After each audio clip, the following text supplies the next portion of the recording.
them where they would not hamper permanent development. 4 main areas were selected: Tidal Basin, an area north of West Ham Station, Stratford New Town, and Queen's Road. These are areas for early redevelopment. Indeed, in some of them, permanent buildings are already replacing these huts. None of the bungalows was erected within these areas, sites for these being chosen in parts of the borough which it is intended to redevelop in 10 years' time. Other temporary buildings were also needed. Here is a prefabricated day nursery. The school clinic occupies a wooden hut. And the architect's department, where the new West Ham is being planned, is itself housed in temporary huts.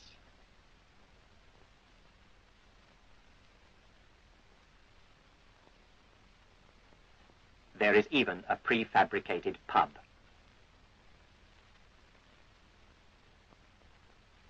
But these must all go, as one by one, the areas in which they stand become ready for redevelopment. Each area is considered in turn, and the borough architect, Mr. Thomas E. North, himself born in West Ham, submits models of his proposals and discusses details of the layout with members of the Reconstruction Committee. A single model gives a clearer picture of a scheme than many plans and drawings.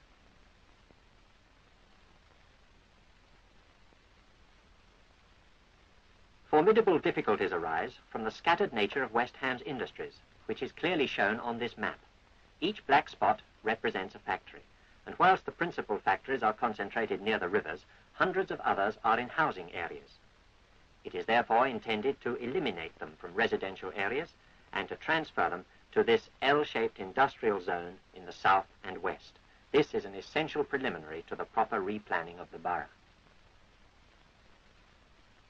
The architect must constantly bear in mind that West Ham is part of Greater London, and his proposals must conform with the Abercrombie Master Plan.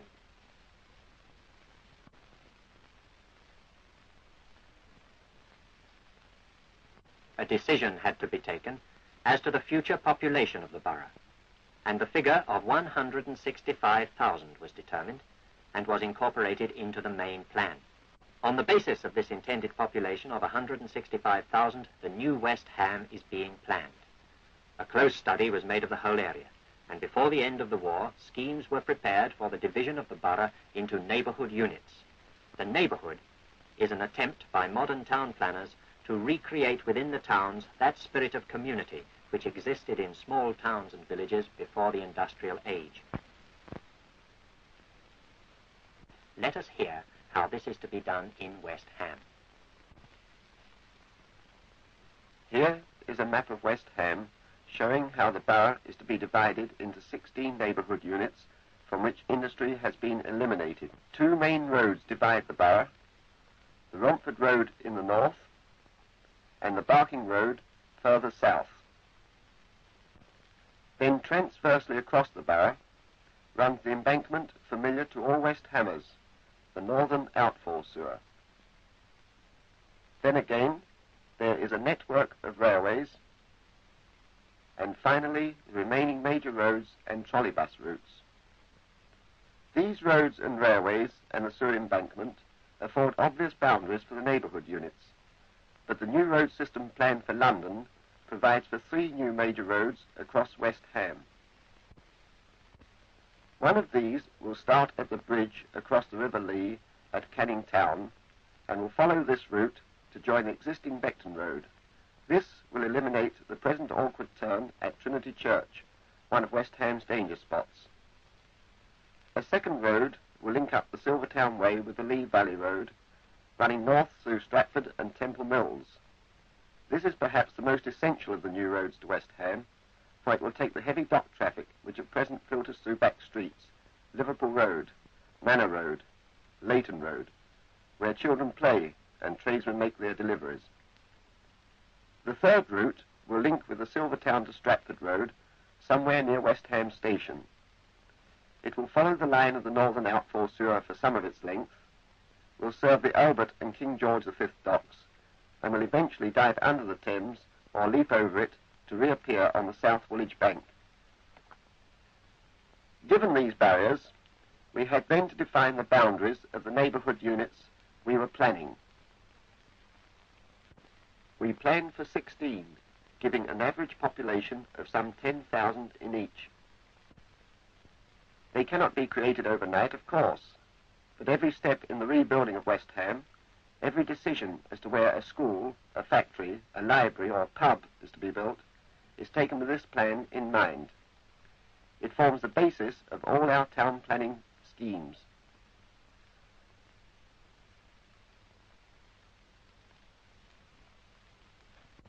Neighbourhood 15, the area known to West Hammers as Tidal Basin, is an island contained within 4 main roads. The Barking Road on the north, carrying a heavy passenger and goods traffic. The Freemasons Road, a trolley bus route, skirting the eastern side of the neighbourhood. The Victoria Dock Road, bounding Tidal Basin on the south, with the railway forming a further barrier. And the Silvertown Way, approach road to the docks on the west. The area lying within these 4 roads was almost obliterated by the heavy bombing of 1940.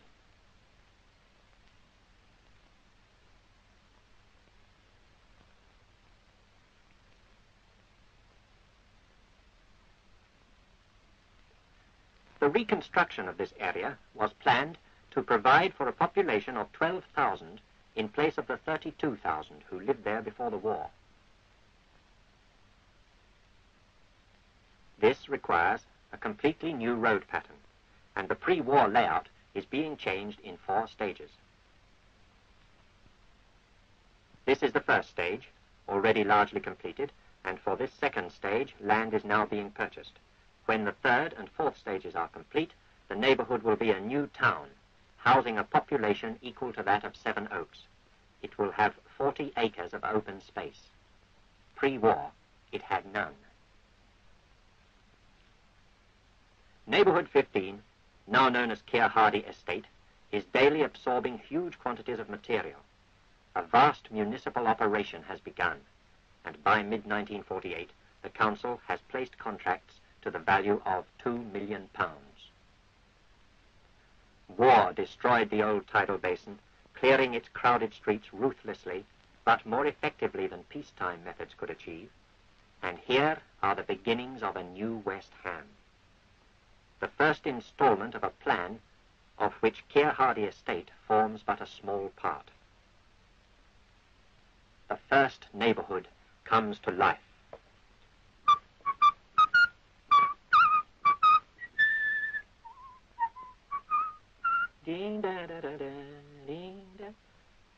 I'm one of the blokes who build the houses. Came out of the army a couple of years ago. I was in Libya mostly. Artillery. Sergeant too. Sometimes it was pretty tough. But when I come back to West Ham, I could see that it had been pretty tough here too.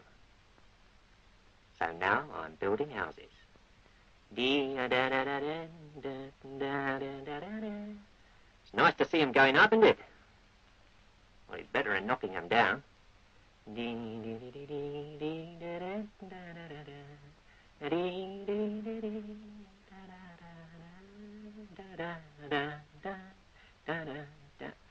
Blimey, look at Charlie.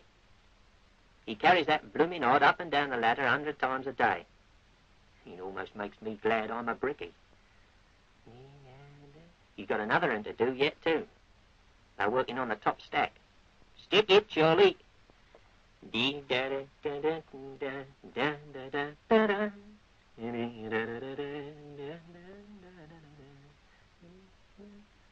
By the summer of 1948, West Ham had built 650 houses. On the Keir Hardy estate alone, over 300 were already occupied. 500 more were under construction. In all, 3,250 people had been rehoused, and families were moving in at the rate of 60 a month. The first blocks of flats, too, were approaching completion. Modern and spacious in design, the first of these became ready for occupation in May of 1948. A general view of an unfinished sector of the estate shows us houses in every stage of construction. Foundations, brick walls, roof timbers, houses already roofed in, and houses ready for occupation. The changed road pattern in this area means that the old supply lines for gas and water, telephones and electricity had to be reorganized. The electricity of the Keir Hardie estate is to come from the generating station on the River Lee. A large-scale extension of this power station is being carried out by the Central Electricity Board, and the borough architect has to take this new building into account when planning this area. Let him tell us something of this scheme. The old power station at Canning Town was badly damaged during the raids, and now as workmen repair the roof, a great new building takes shape below. My department is not responsible for this building, of course, but we are keenly interested in the rapid progress that is being made. The massive foundations of the new powerhouse give an idea of the size of the structure. The output of the old station was 75,000 kilowatts. The new will have a capacity of 180,000 kilowatts. 3 gigantic cooling towers will be the principal feature of the building, and rising to a height of 225 feet, these unfamiliar giants will soon dominate this section of West Ham's industrial skyline. The output from this new station will help to modernize many of our older factories and reduce the smoke menace of their chimneys. In April 1947, the first houses on the Keir Hardie estate were ready for occupation. The installation of the first tenant was a tiny step towards the fulfillment of the West Ham town plan, and it was proper that the occasion should be marked by ceremony. In the audience was the tenant, Mr. Cook. During the war, he worked in an aircraft factory. It was bombed, and he lost an arm and a leg. His home had previously been destroyed, and he and his wife and 2 children were living in one room. The door is formally opened by Dr. Commins, Member of Parliament for Silvertown. The Vice Chairman of the Reconstruction Committee, Alderman Mrs. Gregory, who in 1948 became its chairman, reminds her audience of the difficulties confronting West Ham and of the Council's plans to meet them.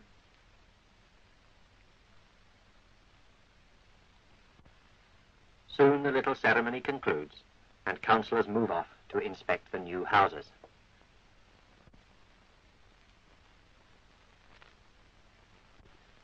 Within a few yards of the little gathering, work proceeded uninterrupted. Steady progress has been made, and the furniture van is now a familiar visitor to the new roads of the Keir Hardie estate.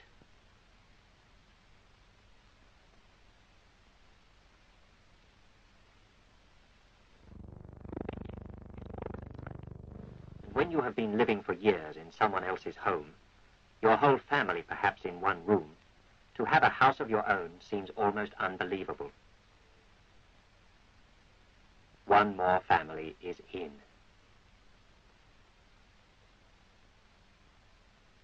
They begin their new life in surroundings almost unique in West Ham.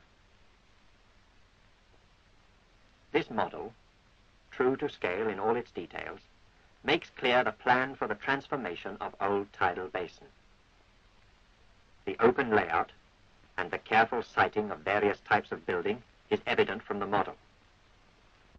This is the existing Silvertown Way, showing the factory belt by which it will be flanked.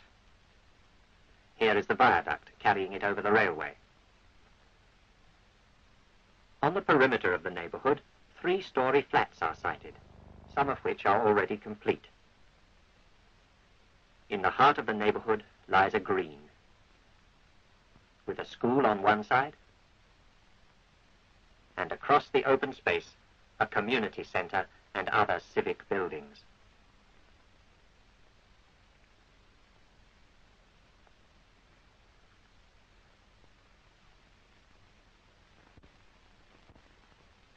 And so these men are not merely building houses for the council in Tidal Basin. They are building a new town, as surely as if they were working at Harlow or Hemel Hempstead. It is Sunday morning.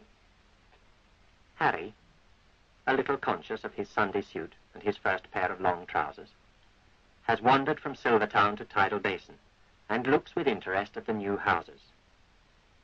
He remembers what his teacher said about the houses they put up in this very spot 80 years ago.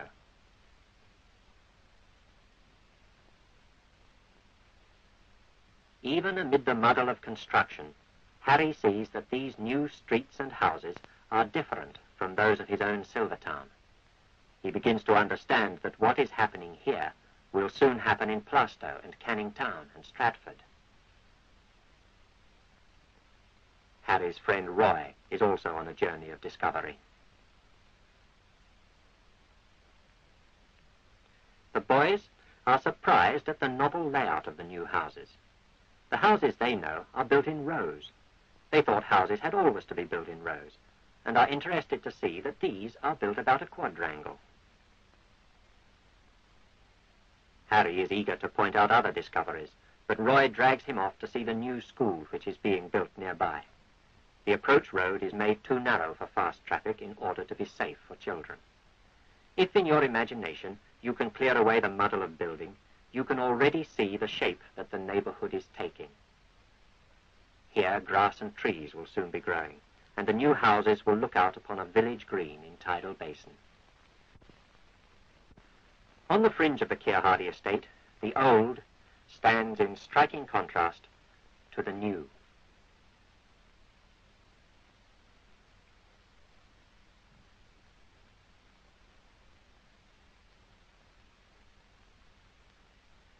These houses are not packed as closely as the bylaws will permit.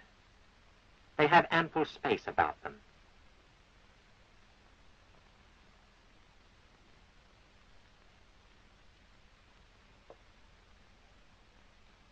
This mother may leave her baby outside her front door in quiet and safety.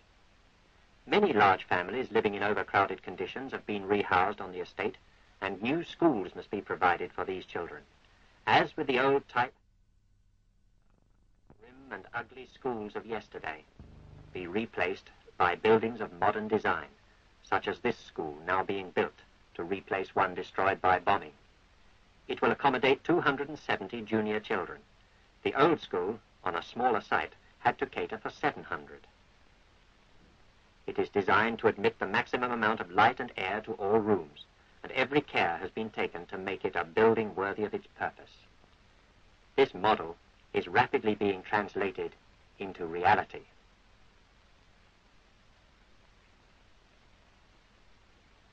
Here is a series of classrooms designed so that the main windows face south, while subsidiary windows on the north side give even distribution of light and cross ventilation. These modern buildings involve far less brickwork than the old type school, and the light steel frame construction makes for speed of erection.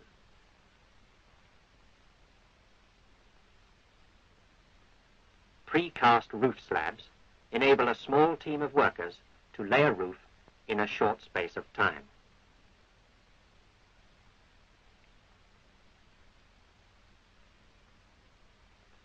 This school is but one of 4 in course of erection. 2 of these are features of the Keir Hardie estate, and the other, a larger 2-story building, is a technical school to serve the north of the borough.